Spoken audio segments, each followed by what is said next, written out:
ओम श्री कृष्णाय परमात्मने नमः। अपि चेदसि पापेभ्यः सर्वेभ्यः पापकृत्तमः सर्वं ज्ञानप्लवेनैव विजिनं सन्तरिष्यसि। பகவான் ஸ்ரீ கிருஷ்ணர் இந்த ஸ்லோகத்தில் இதுவரை வாழ்க்கையில் நாம் செய்துள்ள பாபங்கள், குற்ற உணர்ச்சி, இதிலிருந்து விடுபடுவதற்கு என்ன வழி என்பதை கூறுகிறார். ஞானத்தின் பெருமையை, ஞானத்தின் பயனை பகவான் உபதேசித்துக் கொண்டிருக்கிறார். ஞானம் வரதுனால இதெல்லாம் நீங்கிடுமா அப்படின்னு கேட்டா, இங்க பகவான் என்ன சொல்கிறார்? அபிச்சேதசி பாப்பேபியஹ சர்வேபியஹ பாபகிருத்தமஹ பாபேபியஹ அபிச்சேத். அவன் உலகத்துல எல்லா விதமான பாபங்களையும் செய்திருக்கிறான். தான் ரொம்ப அதிகமான பாபம் செய்தவனாக இருந்த போதிலும், அவர்களிலே இவன் தான் ரொம்ப பாவம் செஞ்சிருக்கான் அப்படின்னு ஒருத்தன் இருந்த போதிலும், அந்த எல்லா பாபங்களையும் சர்வம் விரிஜினம், விரிஜினம்னு சொன்னா பாபம், ஞான பிளவேன ஏவ, ஞானமாகிய தெப்பத்தினாலேயே, ஓடத்தினாலேயே, சந்தரிஷ்யசி, நன்றாக கடந்து விடுவாய். இப்போ வாழ்க்கையில பாபம் செய்யாதவங்க அப்படின்னு யாருமே கிடையாது. நம்மெல்லாம் கூட அறிந்தும் அறியாமலும் சின்ன வயசுல எத்தனையோ பாபங்கள் செஞ்சிருப்போம். அந்த தவறுகள்லாம் நமக்கு தெரியும், நம்ம செஞ்சிருக்கோம் அப்படின்னு தெரியும். ஆனா பக்குவம் வர வர நிறைய தர்மங்களை கடைபிடிப்போம். தர்மங்களை கடைபிடிக்க ஆனாலும் மனசுல நான் அதை செஞ்சுட்டேனே, அந்த குற்ற உணர்ச்சியிலிருந்து விடுபட முடியாமல் பலர் தவிப்பார்கள். கில்ட். நான் சிலதெல்லாம் செய்யாம விட்டுருப்போம், சிலதை செஞ்சதுனால நிறைய பேருக்கு கஷ்டம் வந்திருக்கும். இப்படி பலவிதமான சிக்கல்கள். இந்த வாழ்க்கைங்கிறது அவ்வளவு எளிது கிடையாது.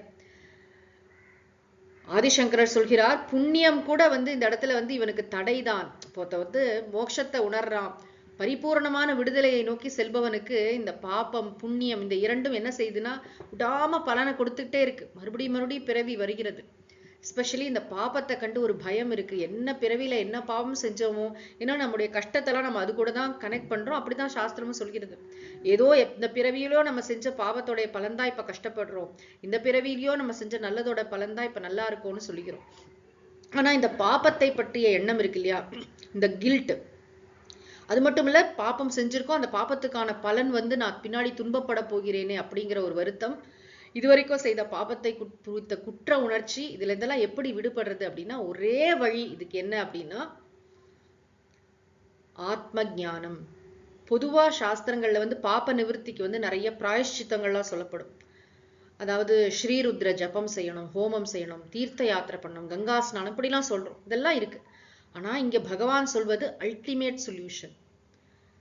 நான் அப்படின்னு சொல்றது, நான் புண்ணியமும் செய்யவில்லை, பாபமும் செய்யவில்லை. இது எஸ்கேபிசம் கிடையாது. நம்ம ஒவ்வொருத்தரும் உண்மையிலே யாருன்னா தூய உணர்வு தத்துவம்.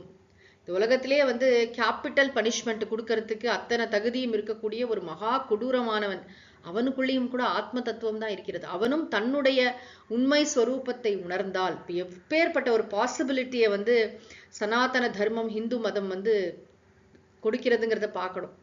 அதாவது இறைவன் இருக்கிறார், அவர் லாஸ்ட் ஜட்ஜ்மெண்ட் பண்ணும்போது உனக்கு பாபத்துக்கு புண்ணியத்துக்கெல்லாம் பலன் தரும். இங்க என்ன சொல்லப்படுகிறது? பாபத்துக்கு புண்ணியத்துக்கு பலன் உண்டுங்கிறத ஒரு லெவல்ல அக்செப்ட் பண்ணிக்கிறோம். ஆனா ஒவ்வொரு உயிருக்குள்ளும் அந்த இறைத்தன்மை, உணர்வு, தூய உணர்வு தத்துவம் இருக்கிறது. அந்த உணர்வு தத்துவம் தான் நான். அதுதான் நான் என்பதற்கு உண்மையான பொருள். அதான ஆத்ம ஞானம். 2வது அத்தியாயத்திலேருந்து அதானே பார்த்திருக்கோம். அப்ப நான், ஆத்மாவாகிய நான், தூய உணர்வாகிய நான் செயல் புரிவதும் இல்லை, செயலின் பலனை அனுபவிப்பதும் இல்லை. அகர்த்தா அபோக்தான்னு பார்த்தோம். நான் புண்ணியமும் செய்வதில்லை, நான் பாபமும் செய்வதில்லை.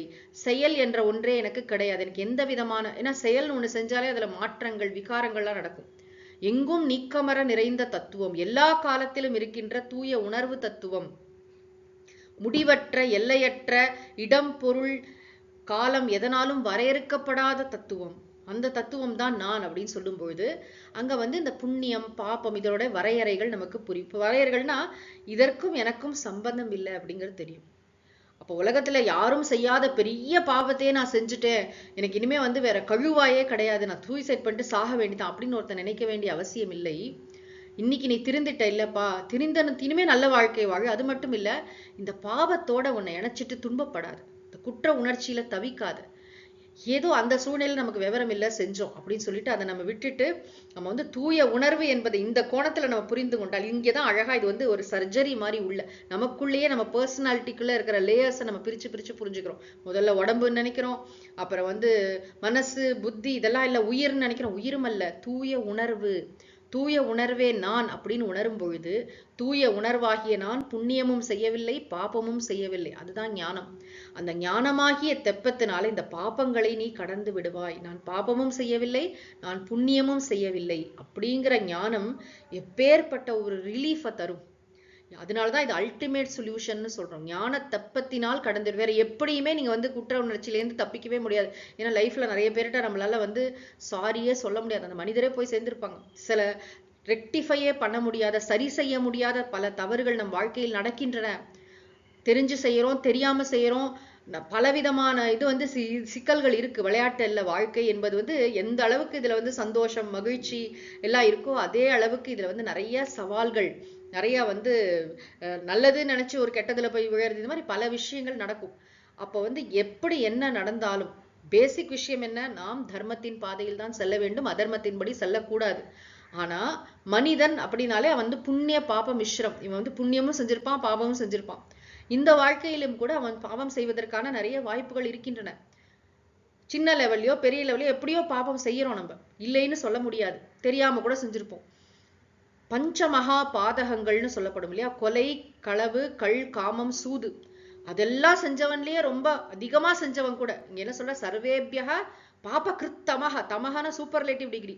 இவனை மாதிரி ஒரு பாவி இந்த உலகத்திலேயே கிடையாது அப்படின்னு அதிகபட்ச பாவம் செய்தவனாக இருந்த போதிலும், அபிச்சே அசி அப்படி இருப்பாயே, நீ அப்படி இருந்தா கூட சர்வம் விருஜினம், அந்த அத்தனை பாபங்களையும் ஞான பிளவேன ஏவ, மெய்யறிவாகிய, அதாவது நான் தூய உணர்வு, நான் ஆத்மா, எனக்கு புண்ணியமும் இல்லை பாபமும் இல்லை என்ற அந்த அறிவினால், அந்த மெய்யறிவாகிய தெப்பத்தினால் ஓடத்தினால் சந்தரிஷ்யசி, நன்றாக கடந்து விடுவார். இதுதான் பிறவி பெருங்கடல் நீந்துதல்.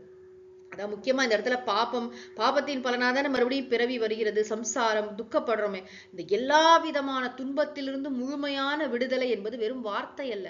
இங்க பகவான் அவ்வளவு அழகா சொல்றாரு. அதாவது வாழ்க்கையில வந்து யாருமே துன்பப்பட வேண்டிய அவசியமே கிடையாது. எல்லோருமே, நாம் அனைவருமே ஆனந்த ஸ்வரூபமானவர்கள், நாம் அனைவருமே இறை வடிவானவர்கள் அப்படிங்கிறது எவ்வளவு அழகாக பகவான் சொல்கிறார்.